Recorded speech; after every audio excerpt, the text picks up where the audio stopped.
Hi guys, good morning and welcome back to my channel. তো আজকে তোমাদের সাথে আমি একটা স্পেশাল রেসিপি শেয়ার করবো, চিকেনের, গন্ধরাজ চিকেন। তো চিকেন তো আমরা অনেকেই খেয়েছি, খেতে খেতে চিকেন খেতে খেতে জাস্ট একঘেয়েমি লেগেছে। তো আমি ভাবলাম আজকে কিছু অন্যরকম হাটকে করা যায়। তো এর আগেও আমি একদিন গন্ধরাজ চিকেন রান্না করেছিলাম, সেটা আমি ওই বাড়িতে রান্না করেছিলাম। তোমাদের তো দেখিয়েছি ওই বাড়িতে আমার কত গন্ধরাজ লেবু গাছ, মানে কত লেবু, 12 মাস লেবু হচ্ছে, লেবু এমনকি পচে পচে পড়েও যায়। তো এই বাড়িতেও গন্ধরাজ লেবু গাছ আছে। তো একটা লেবু পারলাম। তো এখন বেলা 12:30 কাছাকাছি বাজতে চললো, কিচ্ছু রান্নার প্রিপারেশন নেওয়া হয়নি। তো আমি ঝটফট রান্নাটা করছি, আর তোমরা দেখো। আর ভিডিওটা ভালো লাগলে অবশ্যই লাইক কমেন্ট শেয়ার করে দিও। আর যারা যারা আমার চ্যানেলে আছো, আমার ভিডিও ওয়াচ করো বাট আমার চ্যানেলটা সাবস্ক্রাইব করো না, করোনি এখনও পর্যন্ত, তারা প্লিজ আমার চ্যানেলটা সাবস্ক্রাইব করে দিও। তোমাদের একটা লাইক আমাকে নতুন ভিডিও বানানোর জন্য অনেকটাই কিন্তু মোটিভেট করে। আর তো মা তো খায় না, দিদি কাছে চলে গেছে। তো আমি আর আমার দিদির মেয়ে তোতো খাবো, জাস্ট দুজন মানুষ খাবো, অল্প একটু রান্না করবো। গন্ধরাজ চিকেনের মতো অনেক কিছু লাগে, মগজ, তারপরে কাজু বাদাম।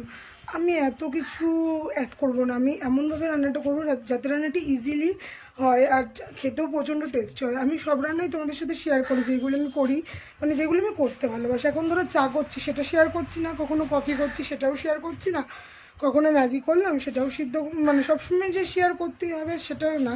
যে রান্নাগুলো আমি মন থেকে বানাই, মন থেকে পছন্দ করে নিজের ইচ্ছার থেকে বানাই, সেই রান্নাগুলোই তোমাদের সাথে শুধু শেয়ার করি। তো আমি যে রান্নাটা করব একদম ইজিলিভাবে করব, আর এমন ইজিলিভাবেই করব যাতে তোমাদেরও দেখে তোমাদেরও করতে সুবিধা হয়, যাতে তোমরাও ইজিলি করতে পারো। আমি যে কোনো কিছুই রান্না করলে তোমাদের খুব ইজিলি দেখাতে পারি, কারণ ইজিলিভাবেই করি যাতে তোমরাও বুঝে করতে পারো। দেখো, আমরাও অনেক রান্না এখনও পর্যন্ত জানি না, আমরা বিভিন্ন ইউটিউবের রেসিপি দেখি, দেখে তারপরে ট্রাই করি অনেক রান্না। এই যেমন গন্ধরাজ চিকেনটা আগে কিন্তু আমি করতে পারতাম না, একদিন ইউটিউবের রেসিপিতে গিয়ে দেখে এখন আমি করতে পারি। তো আমি এই কারণেই তোমাদের জন্য রান্না করি, যাতে আমি যেটা দেখেছি সেটার থেকেও আমি আরও ইজিলিভাবে করতে পারি, যাতে তোমরা দেখলে তোমাদেরও ইচ্ছা হয় যে না আমরাও করবো এরকমভাবে। তো আসো দেখো কী করে করবে, একদম ইজিলিভাবে করব, অল্প মশলা দিয়ে, কারণ এই গরমে অতিরিক্ত তেল মশলা খেলে কষ্ট হবে। তো একদম ইজিলিভাবে রান্না করবো, বুঝছো, একদম ইজিলিভাবে রান্না করব, সহজভাবে রান্না করব। আর ফুল ভিডিওটা অবশ্যই ওয়াচ করুন।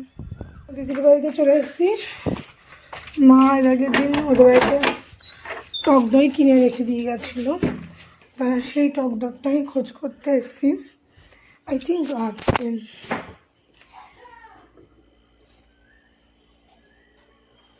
কোথায় যে টক দই রাখা ছিল, কিন্তু কোনো কারণে মনে হয় ও রান্না করে ফেলেছে, কিংবা খেয়েছে, যাই হোক হোয়াট এভার, এখন নেই।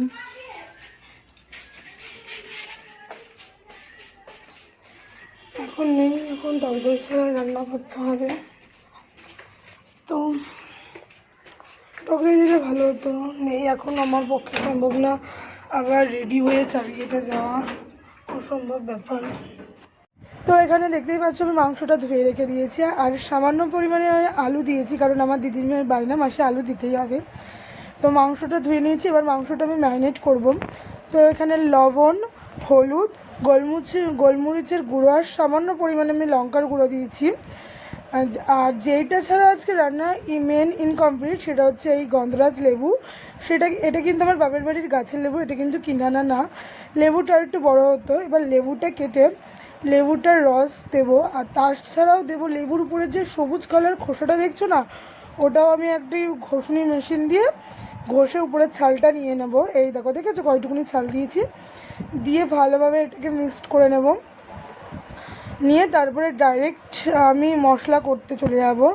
তো আমি বলে দিচ্ছি, যখন তোমরা এই গন্ধরাজ চিকেন মানে করবে না, তার মধ্যে কিন্তু কখনোই জিরের গুঁড়ো, ধনের গুঁড়ো বা অন্য কোনো হাবিজাবি মশলা দেবে না, তাহলে গন্ধরাজ লেবুর স্মেলটা বা টেস্টটা কেটে যায়। তো এখানে সামান্য পরিমাণে আমি জিরে দিয়েছি ফোড়নে, গোটা গরম মশলার সাথে জিরে দিয়েছি, গোটা গরম মশলা। আর এটা পুরো রান্নাটাই কিন্তু সাদা তেলে করবাম। আর এখানে সামান্য পেঁয়াজ আর টমেটো আমি কেটে দিয়েছিলাম গ্রেভির জন্য, টমেটো না দিলেও হয়। আর এই দেখো মশলাটা আমি মাখিয়ে রেখেছি, আর এখানে আদা, রসুন, কাঁচা লঙ্কার পেস্ট। তো আমি এই তেলের মধ্যে পেঁয়াজ কুচি টমেটো কুচিটা দিয়ে দিলাম। খুব তাড়াতাড়ি করে কেটেছিলাম বলে পেঁয়াজটা না অনেক বড় বড় করেই কাটা হয়ে গেছিলো। তো এটা হালকা ভাজা ভাজা হলে তখন আমি আদা রসুন কাঁচা লঙ্কার পেস্টটা দিয়ে দেবো। এই রান্নাটা কাঁচা লঙ্কা দিয়ে করলেই বেশি টেস্ট হয়, মানে শুকনো লঙ্কার গুঁড়ো না দিলেও হয়, তবু আমি জাস্ট সামান্য পরিমাণে অ্যাড করেছিলাম। কিন্তু এর মধ্যে দেখবো আমি আদারওয়াইজ কোনো গুঁড়ো মশলা অ্যাড করব না। তারপরে এই আদা রসুনের পেস্টটা আমি দিয়ে দিলাম, দিয়ে ভালোভাবে কষিয়ে মানে হালকা কষিয়েই আমি মাংসটা দিয়ে দেবো। আর মাংসর সাথে আলুটাও দিয়ে দেবো, কারণ আলুটাকে আমি আগের থেকে ভাজবো না বলে কষানোর মধ্যেই দেবো। আর আলুটাকেও ভালো করে আমি কষিয়ে নেবো। এখন আমি মাংস করলে আমি ডাইরেক্ট আলুটা দিয়ে দিই, এখন আর আলাদা করে আলুটা ভেজে নিই না, কারণ সেই একটাই মানে সময় লাগে সিদ্ধ হতে, বরং আলু ভাজলে টাইমটা আরও বেশি লাগে। তার জন্য এই দেখো আমি মাংসটা দিয়ে দিলাম। মাংসটা গোলমরিচের গুঁড়ো আর নুন হলুদ আর সামান্য লঙ্কার গুঁড়ো আর লেবুর রস দিয়ে আর ওই লেবুর ছোকলা দিয়ে মাখিয়ে রেখেছিলাম, দেখেইছিলাম। তারপরে ভালোভাবে মিক্সড করব, এরপরে আলুটা দেবো, দিয়ে ভালোভাবে কষিয়ে নেব, কষিয়ে কষিয়ে পুরো তেলটা বের করে নেব। না আমি এর মধ্যে জিরের গুঁড়ো অ্যাড করব, না আমি এর মধ্যে ধনের গুঁড়ো অ্যাড করব। জাস্ট এখানে আমি অ্যাড করেছি এখন লবণ আর হলুদ, যেটার দিতেই হয় রান্নায়। লবণ হলুদের পরিমাণটা একটু বেশি দিয়েছি, কারণ আলুটা আগের থেকে আমি লবণ হলুদ দিয়ে ভাজিনি, তার জন্য পরিমাণটা একটু বেশি দিয়েছি। আর এই দেখো গাছ থেকে আমি 4-5টা গন্ধরাজ লেবুর পাতা ছিঁড়ে রেখেছি, এটা রান্নার লাস্টে দেবো। আর আমি এটার মধ্যে গরম মশলাও অ্যাড করব না, কারণ গরম মশলা দিলেও এই লেবুর ফ্লেভারটা ঠিক থাকবে না। তো দেখছো মাংসটা ভালোভাবে কষানো হয়ে গেছে, মাংসটা ভালোভাবে কষানো হয়ে গেছে। আর এরপরে আমি এর মধ্যে অ্যাড করব জল। আমি মাংসটা আজকে বেশ অনেকটাক্ষণ ধরে কষিয়ে যাচ্ছিলাম। আর মাংসটা দিয়ে তখনই না মানে গন্ধরাজ লেবুর স্মেলটা যা বেরোচ্ছিলো বলার মতন না।